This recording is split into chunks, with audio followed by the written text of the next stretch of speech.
Without commitment, you never start. But without consistency, you never finish. Nobody warns you about that part. They sell you the start, the launch, the New Year's resolution, the Monday morning, the today's the day energy. Nobody sells you the 1100th Tuesday, the one where nothing about your life looks different yet, the one where you have to get up anyway.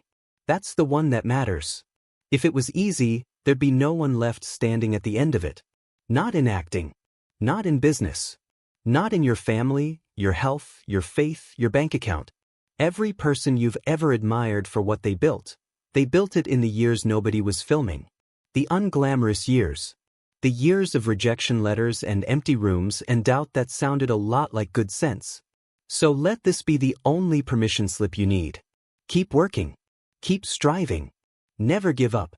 Fall down 7 times, get up 8.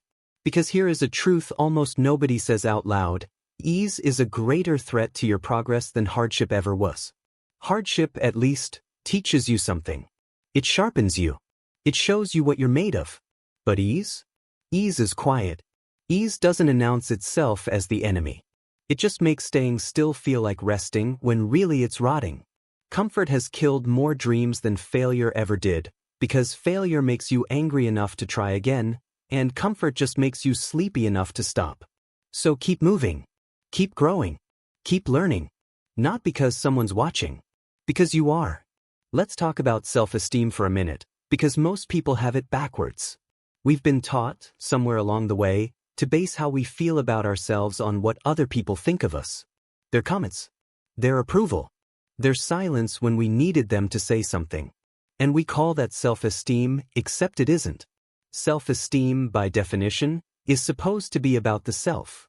It's supposed to be how you feel about you, not a poll you run every morning based on likes, opinions, and passing judgments from people who may not even know your name in 5 years. Think about what you're actually doing when you hand that power over.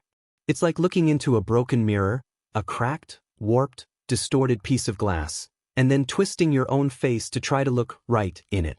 You're not fixing yourself. You're contorting yourself to match a reflection that was never accurate to begin with. And the worst part? You'll never be at peace, because a broken mirror never shows the same distortion twice. You'll spend your whole life chasing an image that keeps changing shape. Other people's opinions of you are not facts. They're weather.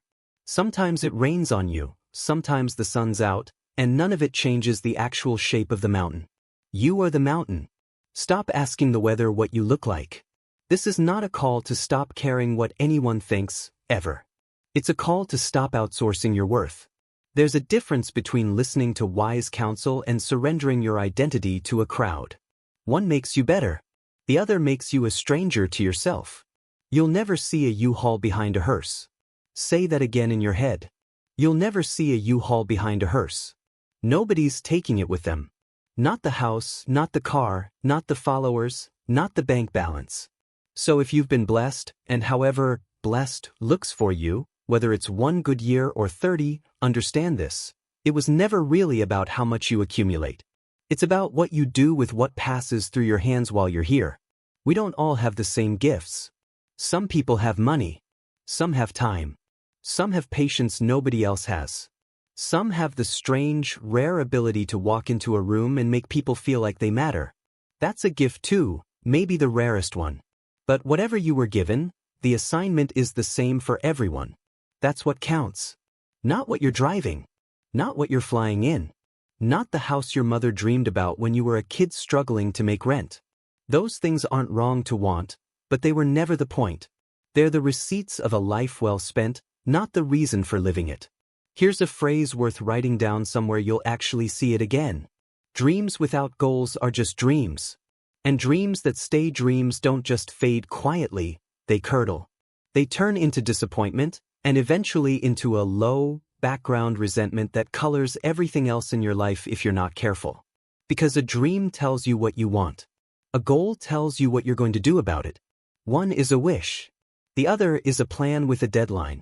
And goals, real ones on the road to something worth having, do not survive without 2 things: discipline and consistency. Not talent. Not luck. Not a single lightning bolt moment where everything clicks. Discipline and consistency. The boring stuff. The stuff nobody puts in the highlight reel because it doesn't look like anything. It just looks like a person doing the same right thing again, and again, and again, long after it stopped feeling exciting. There's an old image worth holding on to. Put your shoes way under the bed at night, far enough back that in the morning, you have to get on your knees to reach them. Let that be your reminder before your feet even hit the floor. Whatever you're chasing today, you don't chase it alone, and you don't chase it without humility. Start the day low so you can stand up tall for the right reasons. If there's one thing worth being proud of in a life, let it be this: that you got there by the grace of whatever higher power you believe in, and short of that, that you got there by working hard. Not by partying with the right people. Not by compromising who you are to get a seat at somebody else's table. Not by cutting corners or cutting deals that cut pieces off your character in the process. Just by working hard. Just by plugging along. There's a phrase for it in a lot of trades: sawing wood. No glamour in it. No one claps for the person sawing wood. But the house gets built one board at a time, and one day people look at the house and call you an overnight success, and you'll know better. You'll know you were a 20-year overnight sensation. Maybe longer. Here's a distinction that's easy to say and hard to actually live by. Don't get life mixed up with making a living. Making a living is the job, the craft, the paycheck, the title on the door. Life is what's happening while you're busy building the career. The people in the room when you walk through the door at the end of the day, the ordinary Tuesday dinners, the small moments nobody photographs. Be there for those. Actually be there, not just physically present while your mind is still at the office. Because a living can be replaced. Life can't be replayed. This matters because it's easy, especially when you're driven, to let the making a living part swallow the actual living part whole. The career will always ask for more of you. It never says, "That's enough," on its own. You have to say it. So say it. Protect the moments that don't come back around twice. There's a difference between the kind of work that happens in front of a camera and the kind that happens live, in a room, with people who can see you sweat. On a set, with 200 people who've done this 1,000 times, everyone's just doing their job. It gets edited, packaged, and shipped to a theater somewhere while you're at home clipping your nails, unaware of what people think of it in real time. There's a distance built into it. A buffer. Live is different. Live, you don't get a second take. You get one shot at digging as deep as you can go, and the room either comes with you or it doesn't, and you'll know within seconds which one it is. There's a story about an actor who once decided, mid-run of a demanding play, to stay after every single performance and greet the people who'd come to see it. Not because it was expected, because it felt like the right way to say thank you to people who'd shown up. The first night, a line out the door, hundreds of people. Program books signed until the ink ran low. It would have been easy to get tired of that, to phone it in by the 20th night. But then came the exchange that made it worth it: an elderly woman 80-some years old, who'd driven hours to be there and had to turn right back around and drive home that same night because that's what the trip allowed. And she said something like, if she'd had 3 more years of the strength she used to have, she'd have driven twice as far. That's the kind of thing you don't get from a paycheck. You get it from showing up in the room. Or the school group that came to see a production of a classic tragedy, and one student, trying to sound smart in front of his friends, badly misjudged the tone of a character's most serious line and got a laugh out of the whole group. It could have been an insult. Instead, it was an opening, a live, human moment of exchange between generations, unscripted, unrepeatable, worth more than the polish.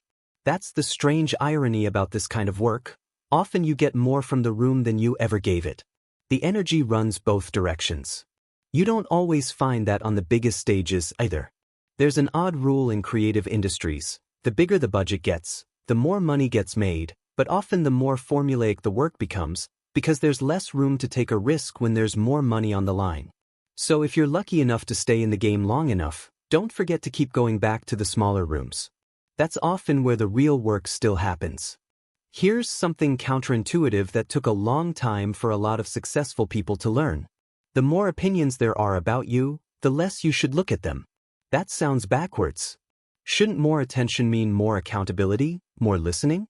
Not exactly. What it actually means is more noise. More people who've never met you deciding from a distance, who you are and what you're worth.